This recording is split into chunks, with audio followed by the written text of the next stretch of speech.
Speaker ഇരുന്ന കസേരയെടുത്ത് താഴേക്കിട്ട ആളെ കൂടെ ഇരുത്തിക്കൊണ്ടാണ് സംസാരിക്കുന്നത്. എന്നിട്ട് ഞങ്ങൾക്ക് ക്ലാസ് എടുക്കുകയാണ് മന്ത്രിമാര് എങ്ങനെ നിയമസഭയിൽ പെരുമാറണമെന്ന്.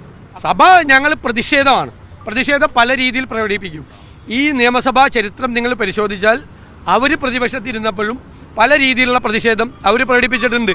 ഇപ്പൊ ഇന്ന് ഞാൻ പറഞ്ഞില്ലേ ഇന്ന് പാർലമെന്ററി കാര്യ മന്ത്രി പറഞ്ഞല്ലോ എങ്ങനെയാണ് സഭയിൽ ഇന്നലെ ചാടി കയറി. ഞങ്ങൾ ചാടി കയറിയല്ലോ, കമ്പ്യൂട്ടർ എടുത്ത് വലിച്ച് അറിയില്ലല്ലോ. സ്പീക്കർ ഇരുന്ന കസേരയെടുത്ത് താഴേക്കിട്ട ആളെ കൂടെ ഇരുത്തിക്കൊണ്ടാണ് സംസാരിക്കുന്നത്. എന്നിട്ട് ഞങ്ങൾക്ക് ക്ലാസ് എടുക്കുകയാണ് മന്ത്രിമാര് എങ്ങനെ നിയമസഭയിൽ പെരുമാറണമെന്ന്.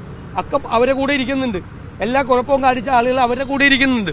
ഞങ്ങൾ ശക്തിയായി പ്രതിഷേധിച്ചു. ഒരു സംശയ കാര്യത്തില്ല. ആ പ്രതിഷേധം തുടരുക തന്നെ ചെയ്യും. സമാധാനപരമായിട്ടാണ് പ്രതിഷേധിച്ചത്.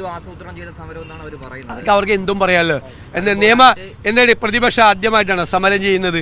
ഞാൻ ടൈഡൽ 7 എന്ന് പറയുന്ന ഗ്രൂപ്പിനെ കഴിഞ്ഞ പ്രാവശ്യം ബോംബെയിൽ നിന്ന് കൊണ്ടുവന്നിട്ടാണല്ലോ ഈ മുഖ്യമന്ത്രി പ്രചരണം നടത്തിയത്. ടൈഡൽ 7 എന്ന് പറയുന്ന ബോംബെയിലെ ഏറ്റവും വലിയ കോടിക്കണക്കിന് രൂപ കൊടുത്തിട്ട് അവിടെ കൊണ്ടുവന്നിട്ടാണല്ലോ അവർ നടത്തിയത്.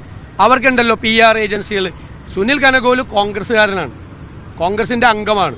അദ്ദേഹം ഞങ്ങളുടെ തെരഞ്ഞെടുപ്പ് കാര്യങ്ങളിൽ രാജ്യത്തെ എല്ലായിടത്തും സഹായിക്കാറുണ്ട്. ഇവിടെ കേരളത്തിലെ UDF കൂടിയിട്ടാണ് ഞങ്ങൾ തെരഞ്ഞെടുപ്പ് പരിപാടികളെല്ലാം ഞങ്ങൾ ആസൂത്രണം ചെയ്യുന്നത്. പിന്നെ നിയമസഭയിൽ സമരം ചെയ്യാൻ വേണ്ടിയിട്ട് കനകോലിന്റെ അഡ്വൈസ് വേണമല്ലോ. ഇതെന്ന് വെച്ചാൽ വളരെ മോശമായിട്ടൊരു വ്യക്തിയെ അധിക്ഷേപിക്കുകയാണ്. മനസ്സിലായില്ലേ?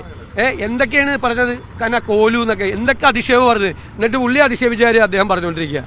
ആ മന്ത്രി തന്നെ എന്തെല്ലാം ഇതാണ് പറഞ്ഞത്.